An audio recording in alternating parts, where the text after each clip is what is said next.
अस्सलाम वालेकुम। आज की जो वीडियो है ये है सेरोटोनिन और डोपामिन के हवाले से कि सेरोटोनिन क्या है और इसकी इंसान की बॉडी में क्या रोल है और डोपामिन क्या है, इसकी इंसान की बॉडी और डिफरेंट पार्ट्स में क्या रोल है। तो ये दोनों एक न्यूरोट्रांसमीटर हैं जिनके अलग अलग रोल हैं इंसान की डाइजेस्टिव सिस्टम पे, इंसान की मेमोरी पे, इंसान की जो मूड है इस पे। तो इस इन दोनों को हम तफसील से इस वीडियो में डिस्क्राइब करेंगे। तो आप लोगों से रिक्वेस्ट है कि इस वीडियो को आखिर तक देखें ताकि आपको वर्ड बाय वर्ड समझ आ जाए। ये वीडियो बहुत ज़्यादा इंटरेस्टिंग है क्योंकि इसमें हम आप लोगों को बताएंगे कि सेरोटोनिन क्या है, डोपामिन क्या है, इन दोनों का आपस में सिमिलरिटी क्या है और डिफरेंस क्या है इन दोनों के बीच में, और ये इंसान की बॉडी में कौन कौन से रोल प्ले करता है। अगर इसकी कमी आ जाए इंसान को क्या होता है, तो अगर कमी आ जाए तो इसकी इलाज क्या है। तो आप लोग ये वीडियो आखिर तक देखें और इस चैनल को सब्सक्राइब भी करें, लाइक भी करें और लोगों के साथ शेयर भी करें। तो सबसे पहले अगर हम बात करें डोपामिन की कि डोपामिन क्या है। डोपामिन एक न्यूरोट्रांसमीटर है जो आपकी मोटिवेशन, आपकी रिवार्ड और आपकी डिज़ायर में रोल प्ले करता है, और इनके साथ साथ इसकी और भी बहुत ज़्यादा फंक्शन है इंसान की डिफरेंट एक्टिविटी में, जैसे कि इंसान की मूड में, इंसान की स्लीप में, इंसान की लर्निंग में, मोमेंट में, अलर्टनेस में, और ब्लड की जो सर्कुलेशन होती है बॉडी में, ब्लड फ्लो और यूरिन आउटपुट में। इन सारे जगहों पे जो है डोपामिन का अपना रोल है। तो इसलिए ये बहुत ज़्यादा इंपॉर्टेंट न्यूरोट्रांसमीटर है इंसान की बॉडी में।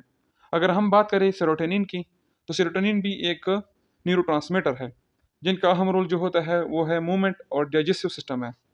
अगर हम बात करें इसकी और कोई एक्टिविटी और कोई रोल, तो इसका जो है स्लीप एविक साइकिल या मूड एंड इमोशन में, मेटाबॉलिज्म एंड एपिटी में, कोग्निशन एंड कंसंट्रेशन में, हार्मोनल एक्टिविटी, बॉडी टेम्परेचर को बरकरार रखना, ब्लड क्लोथिंग। तो ये दोनों जो है न्यूरोट्रांसमीटर है जिनकी मुख्तलिफ़ किस्म की एक्टिविटी है। अगर हम बात करें सिमिलरिटी की कि इन दोनों के बीच कौन सी सिमिलरिटी है, तो दोनों की जो बीच में जो बड़ी सिमिलरिटी है वो ये है कि दोनों न्यूरोट्रांसमीटर है और इनके साथ साथ दोनों इंसान की मूड पे इफ़ेक्ट करते हैं। और इसके अलावा दोनों जो है बहुत ज़्यादा एक्टिव और स्ट्रॉन्ग सिग्नल भेजते हैं जिनका असर बहुत लॉन्ग टाइम तक रहता है बजाय दूसरी न्यूरोट्रांसमीटर के। अगर हम बात करें कि सेरोटोनिन और डोपामिन के दरमियान क्या क्या डिफरेंस है, तो जो डोपामिन है ये इंसान की मूवमेंट कोऑर्डिनेशन और फीलिंग ऑफ प्लेजर और रिवार्ड में इन्वॉल्व है, जबकि सेरोटोनिन जो है ये इंसान की इमोशन और डाइजेस्टिव सिस्टम और मेटाबॉलिज्म में इन्वॉल्व है। ये थी डोपामिन और सेरोटोनिन की सिमिलरिटी और डिफरेंस। लेकिन अगर हम बात करें कि इन दोनों के दरमियान सिमिलरिटी भी है, डिफरेंट भी है, तो ये किस तरह फंक्शन करते हैं, तो ये जो फंक्शन करते हैं ये आपस में मिलजुल के एक काम करते हैं, क्योंकि इन दोनों का एक दूसरे पे बहुत ज़्यादा असर होता है।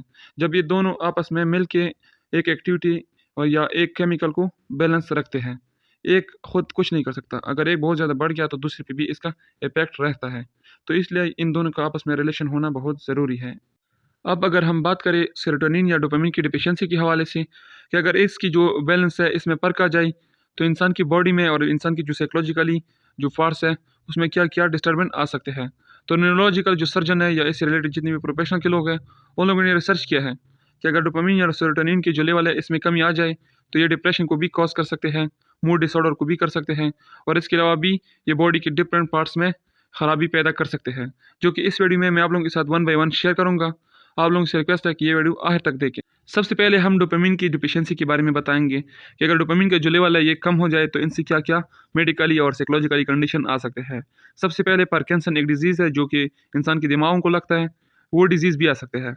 इसके अलावा डिप्रेशन कॉज हो सकते हैं, स्किज़ोफ्रेनिया आ सकते हैं, हेलुसिनेशन आ सकते हैं, जो कि बहुत ज़्यादा रिसर्चों में ये साबित हो चुका है कि अगर किसी भी इंसान की डोपामिन की जो लेवल है ये बहुत ज़्यादा लो हो जाए तो इंसान स्किज़ोफ्रेनिया, डिप्रेशन या पार्किंसन डिजीज़ की तरफ जा सकता है। इसी तरह सेरोटोनिन जो है ये भी इंसान के लिए ख़तरनाक मसले क्रिएट कर सकते हैं अगर इसकी जो बैलेंस है इसमें फ़र्क आ जाए, जैसे कि इंसान की मूड, जैसे कि बाइपोलर डिसऑर्डर है, इसकी तरफ जा सकते हैं। और इनके साथ साथ इंसान एंजाइटी या डिप्रेशन और या मेडिकली जो कंडीशन है इंसान की जो डाइजेस्टिव सिस्टम है ये ख़राब हो सकता है। तो ये सारे आपस में कनेक्टेड है। जब डाइजेस्टिव सिस्टम में फ़र्क आ जाए तो इंसान की जो स्ट्रेस है ये भी बढ़ती है, डिप्रेशन भी बढ़ते हैं। तो सेरोटोनिन बहुत ज़्यादा इम्पॉर्टेंट है कि इसको बैलेंस रखें। अगर हम बात करें कि सेरोटोनिन और डोपामिन की जो नॉर्मल लेवल है वो कौन से होते हैं, जिसके थ्रू एक इंसान की जो ज़िंदगी है और इसकी जो फंक्शन है वो नॉर्मल रहते हैं, वो है 50 से लेकर 220 तक नैनोग्राम पर मिलीलीटर। और जबकि डोपामिन का जो है वो है लेस देन 30 पिकोग्राम पर मिलीलीटर। ये अगर है तो आपकी जो बैलेंस है ये बहुत ज़बरदस्त है, क्योंकि अगर डोपामिन के लेवल है ये कम हो जाए तो आपको डिप्रेशन हो सकती है, जबकि सेरोटोनिन का लेवल हाई हो जाए तो आपकी जो है ना मौत तक जो है ना थ्रेट हो सकती है कि आपकी मौत हो जाए, या इसके अलावा जो है सेरोटोनिन सिंड्रोम की जो बीमारी है वो भी लग सकती है।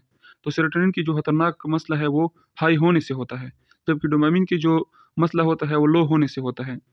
यहाँ पे एक क्वेश्चन भी है जो कि बहुत ज़्यादा लोग पूछते हैं गूगल में, फेसबुक पे या यूट्यूब पे, कि डोपामिन और सेरोटोनिन की वजह से इंसान खुश रह सकता है या नहीं। तो ये दोनों जो न्यूरोट्रांसमीटर है डोपामिन और सेरोटोनिन, इनका जो रोल है ये प्लेजर, मूड, डाइजेस्टिव सिस्टम या इंसान की जो हैप्पीनेस है इसमें है। तो अगर आप इनकी क्या रखेंगे, इसकी जो बैलेंस है इसका ख्याल रखेंगे तो आप खुश रह सकते हैं। अगरचे हम बात करें कि सेरोटोनिन और डोपामिन के जो लेवल है इसको हम कैसे ट्रीट कर सकते हैं, तो इसके मुख्तलिफ़ किस्म के तरीके हैं, जैसे कि मेडिकेशन के थ्रू भी कर सकते हैं, हेल्थी फूड को जो है ना यूज़ करना, प्रोटीन वाली खाने खाना, और इसके अलावा फ्रूट्स खाना, ड्राई फ्रूट खाना, और इसके अलावा एक्सरसाइज, मेडिटेशन, योगा वगैरह, इसके थ्रू भी ये ख़ुद बहुत बढ़ जाते हैं। ये थी आज की वीडियो जो कि बहुत ज़्यादा लोग क्वेश्चन करते हैं। इसके मुताबिक ये वीडियो मैंने आप लोगों के लिए बनाया है, तो आप लोग ये वीडियो गौर से देखें और लोगों के साथ भी शेयर करें, ताकि जिसको भी ये मसला हो, इसके हवाले से कोई भी क्वेश्चन हो, ये क्लियर हो जाए। और कोई भी अगर नया है इस चैनल पे, अभी तक इसने इस चैनल को सब्सक्राइब नहीं किया, तो वो लोग सब्सक्राइब करें, लाइक करें इस वीडियो को और लोगों के साथ भी शेयर करें। Thank you. अल्लाह हाफिज़।